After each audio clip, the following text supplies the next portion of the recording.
जिंदगी तो बस अपने दम पर जी जाती है, दूसरों के कंधों पर तो चनाचे उठते हैं। गजल विप्लव अमर रहे।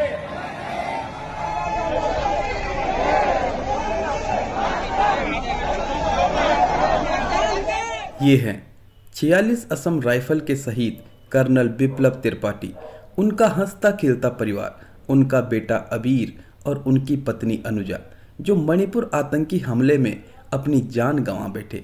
इस हंसते खेलते परिवार पर अचानक ही किसी की नज़र लग गई, जिनके बारे में कहा जा रहा है बाप दिलेर था तो बेटा भी शेर था। जिंदगी तो बस अपने दम पर जी जाती है, दूसरों के कंधों पर तो चनाचे उठते हैं। इनकलाब जिंदाबाद। इस हंसते खेलते परिवार ने सपने में भी नहीं सोचा होगा कि ये जज्बा एक दिन अचानक ही शांत हो जाएगा। शनिवार के दिन 46 असम राइफल का काफिला जब आगे बढ़ रहा था तो कर्नल बिप्लब त्रिपाठी के साथ उनकी पत्नी अनुजा और उनका बेटा अबीर भी था। आतंकी घात लगाए बैठे थे और अचानक ही आतंकियों ने जोरदार हमला किया। इस हमले में कर्नल बिप्लब त्रिपाठी समेत 4 अन्य जवान भी शहीद हुए, जबकि उनका बेटा और उनकी पत्नी भी इस हमले में अपनी जान गंवा बैठे। यह खबर पूरे देश में आग की तरह फैल गई। इस खबर ने हर भारतीय को झकझोर कर रख दिया। आतंकियों के प्रति उनके दिलों में नफरत और आक्रोश साफ तौर पर देखा जा रहा है, जबकि इस शहीद परिवार और शहीदों के प्रति उनके दिलों में करुणा, प्रेम और सम्मान साफ तौर पर नजर आ रहा है।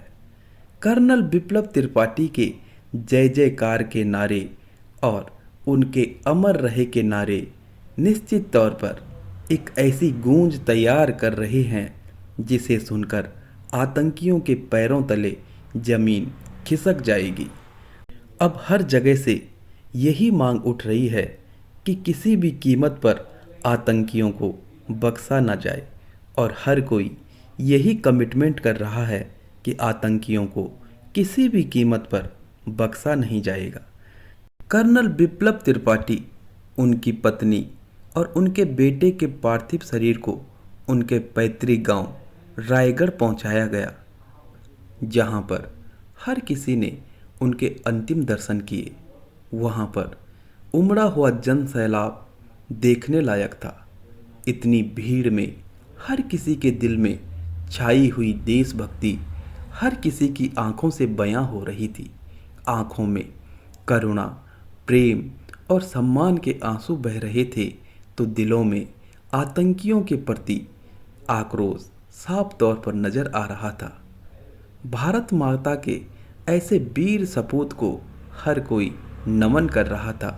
हर किसी के मुंह से जय जयकारे और अमर रहे के नारे गूंज रहे थे। गजल विप्लव अमर रहे। एक बार जोरदार आप लोग बोलिए, गजल विप्लव अमर रहे। गजल विप्लव अमर रहे। गजल विप्लव अमर रहे। वंदे मातरम, भारत माता की जय, ऐसे अनेकों देशभक्ति के नारे हर किसी के मुंह से निकल रहे थे। चारों तरफ हवा में भी देशभक्ति का एक अनोखा नज़ारा देखने को मिल रहा था। अपने शहीद के पार्थिव शरीर को देखते हुए हर किसी की आंखें नम थी और हर कोई उनके अंतिम दर्शन करते हुए उन्हें अंतिम विदाई दे रहे थे। इस अंतिम विदाई में न जाने कहां कहां से कितने लोग आए होंगे। शहीदों की चिताओं पे हर वर्ष लगेंगे मेले, वतन पर मिटने वालों का यही बाकी निशान होगा, यही बाकी निशान होगा। आज जगदम्बिका प्रसाद मिश्र की यह पंक्ति मेरे दिल में पुनः समा गई और शहीदों की चिताओं पर पुनः मेले लगने के सपने भी देख रहा हूँ। यह देश शहीदों का देश है, यह देश बलिदानियों का देश है, यह देश कर्नल विप्लव त्रिपाठी जैसे सच्चे सेवकों का देश है जो भारत माँ के लिए खप चुके हैं, जिन्होंने अपनी जान बिछा दी है और भारत माँ की आन बान शान पर किसी भी प्रकार का, किसी भी तरह की कोई आंच नहीं आने दी। मैं ऐसे सच्चे शहीद को बारंबार नमन करता हूँ। आप सभी से मेरी रिक्वेस्ट है कि इस वीडियो को अधिक से अधिक शेयर करें और यदि अभी तक हमारे चैनल को सब्सक्राइब नहीं किया है तो चैनल को सब्सक्राइब भी अवश्य करें। तो देखिए कर्नल विप्लव त्रिपाठी की इस विदाई को, जो हर किसी के आंखों में करुणा बनकर बह रही है और हर कोई इस सच्चे देशभक्त को, माटी के इस लाल को बारंबार नमन कर रहा है।